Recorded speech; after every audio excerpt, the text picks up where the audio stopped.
Well, most doctors who work in actual hospitals and medical institutions have to show up to the office. We know that employees are more productive and more efficient when they are working in an in-office environment. All right, let's talk about what just went down on live television because, honestly, this might go down as one of the biggest media flops of the year.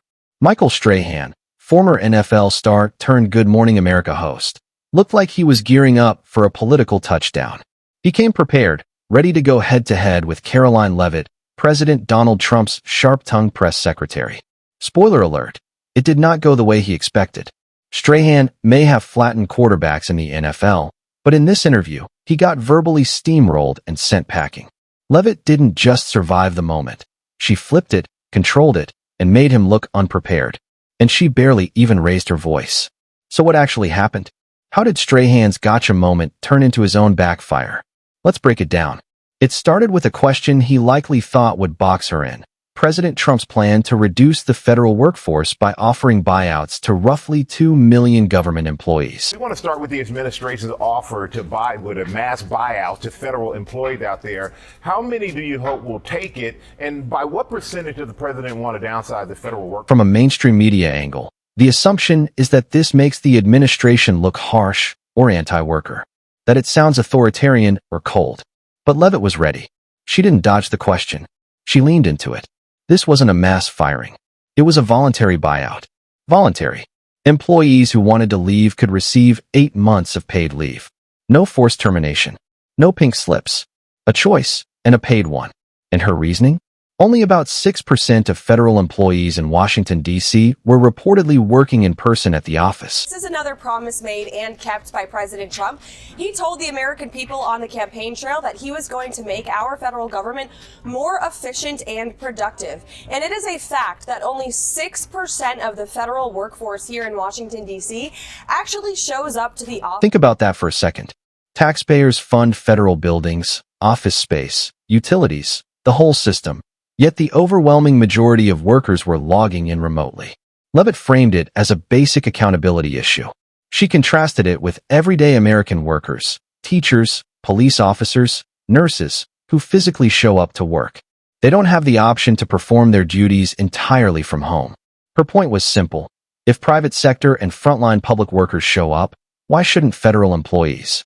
Strahan appeared caught off guard by how directly she delivered that comparison. Middle-class Americans, our teachers, our nurses, our law enforcement officers who keep this economy working show up to the office every single day, and President Trump expects that federal employees do this. That's when Strahan attempted to pivot. You could see the shift. He tried to steer the conversation toward potential consequences. He asked whether the policy risked losing experienced professionals. Well, most doctors who work in actual hospitals and medical institutions have to show up to the office. We know that employees are more productive and more efficient when they are working in an in-office environment. What about doctors and scientists? He pressed, suggesting that critical experts could walk away. It sounded like a strategic move, highlight the fear of losing skilled personnel. But Leavitt responded calmly. Many medical professionals and research scientists, she argued, perform hands-on work that can't realistically be done from home. You can't treat patients or conduct laboratory research entirely over video calls. Her implication was that essential, in-person roles wouldn't simply disappear under a voluntary program. His order, as presented in that memo last night, directs federal agencies to come up with a return-to-work policy for their agencies. And if federal bureaucrats in this city don't like that, well, guess what? They can resign from their positions, and this administration is offering them 8 months of pay. They will be paid through September just to simply resign from their positions. If 5 to 10% of the federal workforce resigns, it will save taxpayers tens of billions of dollars. And so, look, we want people to return to work. We have beautiful federal office buildings here in Washington, D.C. that American taxpayers are paying for. They should be used. That's what the American people deserve. Her broader message was that this wasn't about punishment. It was about expectations. If employees are paid with taxpayer dollars, the administration expects measurable work and accountability. She framed it as a common-sense standard rather than a political weapon. Let's get to the funding part. The White House putting a freeze on federal assistance program. The federal judges put the freeze temporarily on hold, saying the government itself doesn't have the full scope of the programs that are going to be impacted. So what's your response to that? Strahan then shifted to another angle, federal assistance programs. He suggested that the administration's temporary freeze on certain funding streams could hurt vulnerable communities. It was a more emotional appeal, centered on potential impacts to Americans who rely on government support. As I addressed in my first press briefing yesterday, this is a temporary pause on federal assistance and grants so that the Office of Management and Budget here in the Executive Office of the President can review all federal assistance that is going out the door. He referenced a federal judge temporarily pausing the freeze, noting concerns about the scope of programs affected. What's your response to that?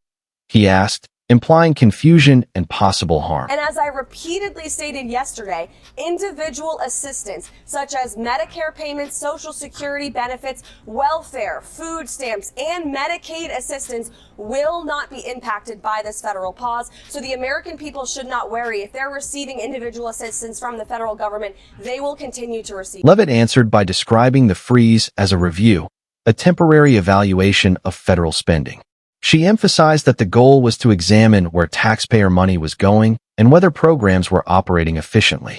In her framing, it wasn't across-the-board cuts, but a pause to assess effectiveness and eliminate waste. There will be no more federal funding for DEI programs. There will be no more federal funding for the Green New Deal, which is an order from the previous administration that President Trump has rescinded. It would make no sense for American taxpayers to pay for policies that this administration is no longer implementing. She repeatedly stressed that major entitlement programs such as Social Security, Medicare, Medicaid, and SNAP were not being eliminated under the review.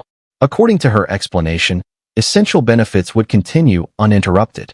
The focus, she said, was on identifying unnecessary or inefficient spending, not cutting core safety net programs. Well, the Medicaid system was disrupted across the country yesterday. Online portals, they went down in response to this freeze action. So should that not have happened? And is that a sign of a chaotic role? Then came one of the most eyebrow-raising examples she cited. A federally funded study involving shrimp on treadmills. Yes, that was presented as a real spending item. Leavitt used it to illustrate what she described as wasteful government priorities.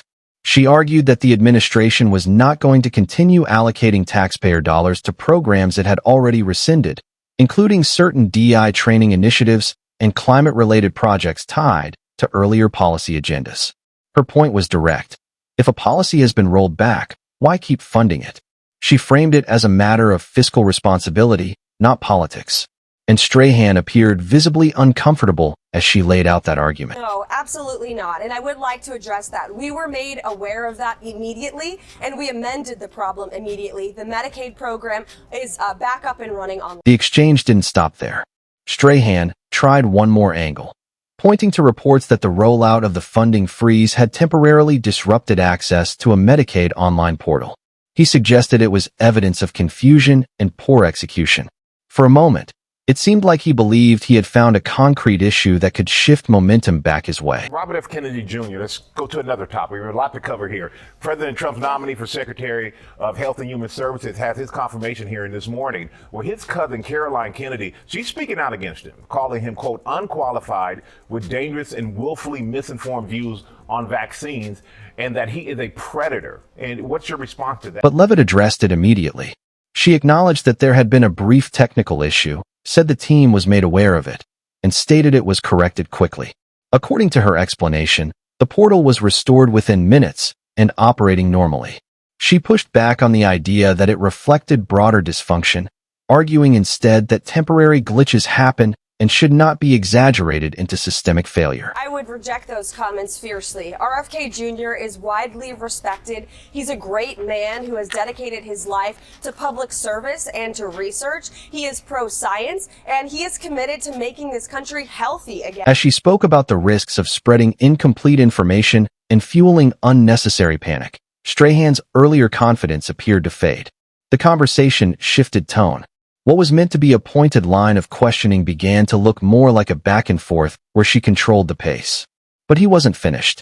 He pivoted again, this time bringing up Karoline Kennedy's criticism of Robert F. Kennedy Jr., who had been nominated for Secretary of Health and Human Services. He cited her comments describing him as dangerous and misinformed. He campaigned alongside President Trump, and they spoke that motto to tens of millions of Americans across the country who clearly believed in it. America is one of the richest yet unhealthiest countries in the world. Leavitt responded by defending Kennedy's background. She highlighted his decades of work in environmental law, public health advocacy, and litigation against major corporations. She emphasized that he has argued cases, published material, and built a career challenging institutions he believes lack transparency. Her defense centered on his record rather than his critics' characterizations. You look at our obesity rates, our autism rates, we should be performing far better. Our people should be much healthier. And that's all that RFK Jr. is trying to do. And so President Trump stands strongly behind him, and we look forward to watching him shine on Capitol Hill today in his confirmation hearing, just like all of the other nominees that President Trump has appointed to their respective agencies and departments. She broadened the discussion to America's overall health outcomes, noting that despite being one of the wealthiest nations in the world, the United States continues to face high rates of chronic illness.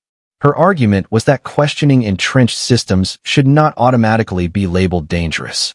Americans, she suggested, can disagree with Kennedy's views, but debate should be rooted in substance rather than dismissal. By this stage, the dynamic of the interview had clearly shifted.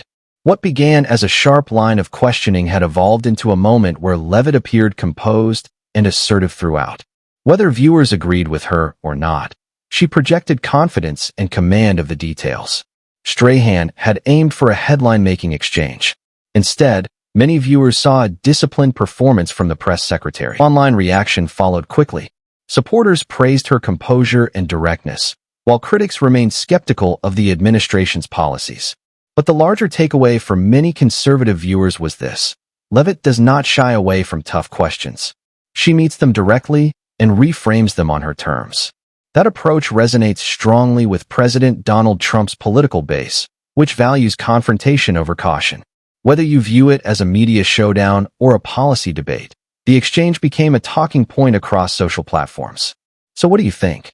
Was it one of the sharpest televised political exchanges of the year, or just another heated interview in a divided media landscape? Share your thoughts and stay tuned for more breakdowns like this.